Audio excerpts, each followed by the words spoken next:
the escalation protocol details. This is what they've been talking a lot about. And it sounds like in the public space, you're going to have a lot of different areas to explore and find secrets. But in addition, there's going to be 2 public zones in Hell Space and with escalation protocol public events that you can explore. And if a public event occurs during them, they'll actually sort of meld together into one thing. That is a big improvement. And overall, guys, what is your impression of this mode? Yeah, I like it. Like, I think Court of Oryx, like I've said before in the last few episodes, I thought that they should have leaned more into something like that. I didn't like a closed-off version like Archon's Forge was, or like, every time something new comes out, I forget. It's like Archon's Forge and Court of Oryx. Those were inspiration. Yeah, what was the House of Wolves thing now, though? Prison of Elders, yeah. So then, yeah, I like this. And I think the biggest thing is that the fact that now, and they kind of leaned in towards, hey, you might be able to do this with 3 people, but there can potentially be up to 9 people in an environment to help you actually do that. That's the part that I think is really cool. Yeah, so up to 9. They said that this time around, we expect 3 to 5 players at max level to feel required. 9 can participate. Yeah. So you're going to go in there with your fire team, hopefully get some friends, and hop in with 9 and get those drops. The drops are at 3, 5, and 7, but you have to complete the phases to get those specific items. We talked about that last week, so be sure you check out last week's episode because there was a few of this on there. So Stev, you're definitely endgame oriented. You love doing Trials of Cyrus. You like doing the raid. And according to Bungie, that this is an endgame event. It's going to stand alongside the Nightfall, Trials, and the Raid. So, do you see that being true? Well, the common theme that I've heard before this has come out is they wanted to make it as challenging as possible. I've heard that multiple times from multiple people who work at the studio, and that's great. I think it's give us names. Just kidding. Just you know, from that one guy. Social accounts. Yeah. But I think it's time that the PvE players get some love in terms of endgame content. Yeah. And this sounds like it's getting there. There's 5 unique bosses, so at minimum, it's 5 weeks of content. Yep. It's like Court of Oryx, when yes. there would be a new boss every week. You'd have to solve the puzzle for defeating them, and that I really liked. Yeah. Yes. So minimum, it's 5 weeks of content, which is great. And it sounds like it's super tough. Like, you won't be able to do it right away, right? You can't like just go into the public zone and do it the first day because you have to be max level. And since it's new content, there's going to be so many people in the public space. It's going to feel like a super dynamic world. Yeah. And I'm pretty excited. I think that was a challenge with public events over time, right? You're like, okay, I've done this before. This is a reason to actually go back. There's new weapons each week. I think once you get all 5 of them, isn't it like they start rotating and filling in after that, I think, or something to the effect? I believe so, Yeah, so those are things I think that are really positive. So yeah, I'm excited to get into this. So one concern that I have is how much they're talking about escalation protocol. And that seems to be what they're focusing on. They haven't really talked too much about the campaign or what we're going to experience. But through these mini Vidocs, we have seen a little bit more of this worm god thing in the background. Like, that was going super cool, that moment. Yep. Jumping up. During the campaign. So we are going to be fighting a worm god. That seems actually pretty cool.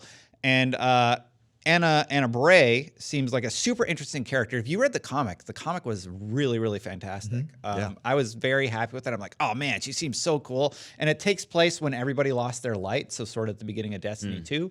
It's almost like a prequel. It is a prequel to what we'll be experiencing in Warmind. My concern is, and I tweeted this out, I was super salty. I got concerned when I saw her on a computer typing, and I'm like, I swear to God, if you made this phenomenal character and she is going to be an escort character that you're protecting while she types something on a computer, my ghost can do that.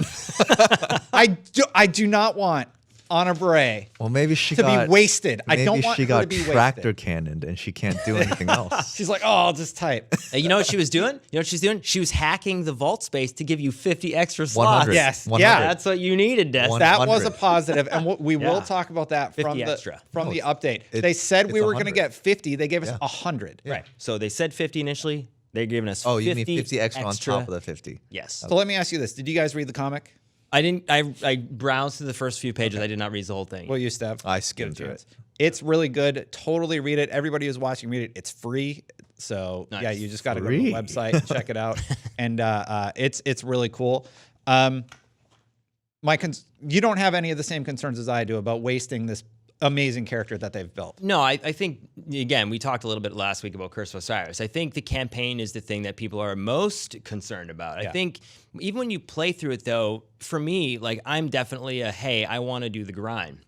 Campaign really is not a grind. And a part of me wishes that you could play the campaign a little bit more freely. Like, it's not just through Ikora's memories and stuff like that, even right now, right? But then the other thing is, I wish they would potentially implement something else to do after you've beaten the campaign. Yeah. A reason to go back, a reason to, and maybe there is stuff like that with these exotic masterworks or whatever. Like, I hope they have a reason for you to play the campaign more than once. Yeah. Because again, like, who's really done the campaign except for multiple different characters? Like, have you played through the Curse of Osiris campaign again on your... I do not enjoy the Curse of Osiris campaign, and if I were to play through it, I would run through it in 30 minutes like Steph does. But that's what I mean. So besides just actually doing it with a second character, there's no reason to actually play it after you've beaten it. And that's the thing. Even if the campaign itself is something that you have to run through, there should be compelling character moments in that narrative. Let's talk about some of the positives. I just want to say thank you for giving us 100 vault spaces. I'm still not calling it fixed. I'm not saying it's fixed, but even they didn't say it was fixed. They said it was a short-term solution. Vault space has been increased from 200 to 300 items, and with all the loot we're going to be getting in this expansion. Another prop I have to give. A new inventory category has been created that will contain pursuit tracking items such as those for exotic quests. Get them out of my weapon slots. Thank you. Big improvement. Really big quality of life improvement. So very happy about that. And emotes, another big quality of life improvement. There is an emote wheel on the wheel available to just apply in the menu, not in the vault. So also good. So let's talk about one of the confusing aspects in this update, and that was the prismatic matrix. So basically, they're adjusting the Eververse to give you more free stuff. So it's positive, but the way they phrased it was a little hard to decipher. So Stev, how did you interpret it? I had to read that part of the update multiple times until I understood what was going on. Basically, TLDR, it's a step in the right direction, but it's not the best system. Basically, what it is every week you get, I think it's 10 items that are separate to tests. That you can randomly get. That you randomly get, and there's something called a prismatic, I'm blanking on the word. E-word. You get something... facet. Every time, or the first time you level up on your account. You can't get it per character, it's once... a facet. Yeah, facet. Once a week. Once a week. Up to 3. Per account, and it stacks up to 3.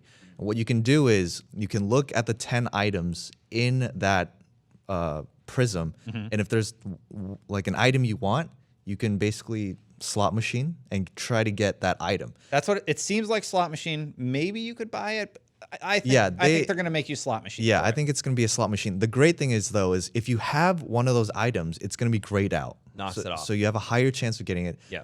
And on top of that, you still get your bright engrams every time you level up. So it's basically like, here's more stuff, here's a better chance, less chance of duplicates. Yeah. It's a step in the right direction. It's an improvement. Yeah. I seriously thought they were nuking the Eververse altogether. I'm like, oh, this is great. It's gone. Yeah, and Tess is still selling now 18 things now. Which you can buy with Bright Dog. Yeah. Which you get from your prismatic reward. Yes. And to note, if you would like, you could spend 200 silver to buy another prismatic thing. Yeah. Yep, not doing that. The Nightfall Changes. I actually skipped past this the first time, but last night we streamed on Fireteam chat, and somebody called in and brought it to my attention that it is actually a substantial upgrade. They're going to be adding modifiers now to just regular strikes, heroic strikes, and they're adding some new burns. The Arc Singes are 25%. The Arc Solar Envoy burns basically are 25% now. The advantages include Brawler, Grenadier, and Heavyweight. Brawler's double melee recharge rate and damage. Grenadier is same thing for grenades. Heavyweight is triple power ammo drop rate / double power ammo weapon damage. Power weapon damage. That sounds really cool. That's good. That sounds really fun. Disadvantages: glass. Players' health and shields are halved, but recharge rates are doubled. That seems like it would cancel each other out, but you will die faster still. Yeah. Because of the recharge time. Blackout radar is disabled and enemies do 20 times increased melee damage. That's going to be put on a Thrall mission. Exactly. You know that's happening. Getting melee in the face. Iron, enemies no longer stagger. No health pools are... And health pools are increased by 50%. Sounds gonna be interesting. And grounded, players take 5 times damage while airborne. I don't even know how to press the jump button anyway, so I'll be fine there. Yeah. And then, separate from that, guys, we're getting the Legendary Nightfall Challenge card. You buy these at Zerg, you sort of upgrade your challenge card, and you can customize it a little bit more. Some of the unique challenge card disadvantages: Extinguish, Return to Orbit on a wipe, Famine, ammo drops reduced by 50%. Ugh. Match game, players must match their damage type to the enemy shield type. That one is going to hurt. Imagine that on the Nightfall where your loadout locked. Exactly. You better be bringing Rainbow. Anyway, what else do we got here? Attrition, health regen is slowed greatly, and enemies drop health orbs. That's like a new mechanic. Yeah, I mean, there was a helmet that gave you that kind of a D1 a bit. Yeah, but the enemies are going to drop health orbs. That's new. Yeah. That has a lot of potential for me. That was the most interesting. Momentum health regenerates only when a player is moving. So you're not going to be taking cover. You got to keep running around. All this sounds really, really positive. I'm happy that they're adding these 2 heroic strikes also. That's really interesting. Are you guys going to be running more Nightfall and strikes? Yeah, I mean, I've started to do that a little bit more often for some of these weapons like DFA and Silicon Aroma. So yeah, and I'm excited to potentially see other weapons that are going to be introduced in Season 3. Yeah. So yeah, if those kind of things are added to it and you can get a fire team together, yeah, those are incentives to do it. And these kind of things, I think, make it fun. This week, we got to look at Sweet Business, Risk Runner, and Darcy. Yeah, I think those are the 3. And, oh, man, Sweet Business with that ammo reload. You basically never stop firing. And Darcy is basically Black Spindle, but there is a caveat because it looks like that's happening and there's nothing else going on. It's because he's in a Warlock Rift, and the Warlock is wearing the boots. What are they called again? Man, I'm blanking. So he's wearing the Warlock boots that increase reload. I have the name here on my phone. Exotic boots. Yeah. But basically, if you're in a Warlock, or if you have it on, your allies will get reload. Yeah. Instant reload. I'm surprised you haven't mentioned one exotic weapon that you mistakenly left out of your... Oh, so those are called the Luna Faction boots. Yeah, Luna Faction and boots. Tractor Cannon is going to be amazing. There it is. CJ is going to get wrecked once I have my masterwork. Once I have my masterwork, you are done. We're doing a 1v1. There's the caveat. The masterwork. 1v1. That's going to be the lone perk tree. So we're going to do our 1v1 pre-masterwork, and we will do one post-masterwork. Okay. All right. I can beat him at both. Oh, okay. Give me a tractor cannon and CJ's dead. Let's see a vote in the comment sections. 1v1, me and Destin Gary. Our first 1v1 in private matches, I'll make sure I do no other 1v1s until it happens. All right. So, all right. Who do Tractor I Cannon versus... You don't 1v1 anybody. We already know that we would all beat you. Okay. So Wise and Rebuke versus Tractor Cannon. Yeah. So wait. So which exotic are you looking for? Yeah, that's the question. See, the problem is answer the question. Whatever. CJ. If I say Tractor Cannon, then I feel like I'm, CJ whatever. recognizes the greatness that is Tractor Cannon. It's pretty cool. I'm not gonna say it's not cool. That's his pick. CJ picks Tractor Cannon. Okay, no, I'm probably coattails. I am exactly. That's what I was nervous of. I think I'm most looking forward to Skyburner's Oath. I think the clips of seeing that in action, jumping in the air and actually being able to hip fire stuff, non-ADS, I think that looks super cool. What about Graviton? You're more of a ranged player. I figured you go Graviton. Yeah, I mean, Graviton Lance is cool. I feel like we've seen it a little bit with Outbreak Prime before. I mean, I think I'm going to like it in a PvE setting. I don't know how that will perform in PvP per se, but I think I'm excited for that trial and error again. I didn't see an exotic IS Luna anywhere unless there's one buried in the game that I need to find. All right, so mine was Tractor Cannon. CJ lied and said Skyburner's Oath, but it's actually Tractor Cannon. What about you, Steph? Mine is actually Crimson. Crimson? Yeah. Why Crimson? Well, it's like the Red Death hand cannon, and to be honest, it's terrible right now. But from a lot of people who went to the summit and got to try it out, they all say it feels so buttery. Didn't we see it when they did a little bit of PvP? Like just briefly, I think we saw that it was much more powerful. I think you're right actually. But they never gave it its own trailer or anything. I'm just excited because I really like the Red Death in Destiny 1. Yeah, and me if it feels too. anything like that in a hand cannon form, I'm all for it. Yeah, Red Death when pulse rifles were top tier. I was using that thing nonstop. And it just looks so cool. It does. Yeah. It looks way too cool for it not to be more of a utility weapon. If you melee'd it or meleeed with it, you just stab him. Hit you on the end. Like an animation, Yeah, like an you Halo Reach or stab something. him in the chest. Yeah. All right. What was the combo weapon there? Where he Dragon Strum. Yeah. Dragon Strum. So That looks cool, too. That looks cool as well. I think the pairing of those kind of weapons, if there are potentially things that arise in the game that we don't know about yet, and hopefully there are some of those things. If they pair well together, I'm interested to see some of those things come to the forefront. I think that the biggest thing for me is while I really enjoy that aspect of the game, I think the biggest thing is just the fact that it's countdown and survival. I would love to see a classic elimination. Yeah, I added would to love that game just mode. Clash or Control. I mean, or that too. Like, there's no voting option right now. So from a standpoint of enjoying PvP, I think it's going to be. It'll probably replace Trials in one sense, because especially for the next month or two, people will play like Valor or Glory to rank up and actually try to get the weapon.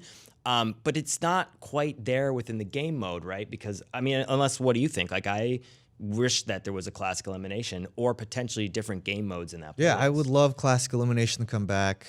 I'm just not a big fan of countdown and survival. To me, it's when you have the lead in lives, it gets way too campy. Thank you so much for watching this episode of Fireteam Chat. Hey, don't forget that you can actually subscribe right here and hit that alarm bell, because you'll know when Fran, me, or CJ are streaming and when new content is posted. In addition, you can check out this playlist for all the latest episodes. Thanks, and I'll see you soon.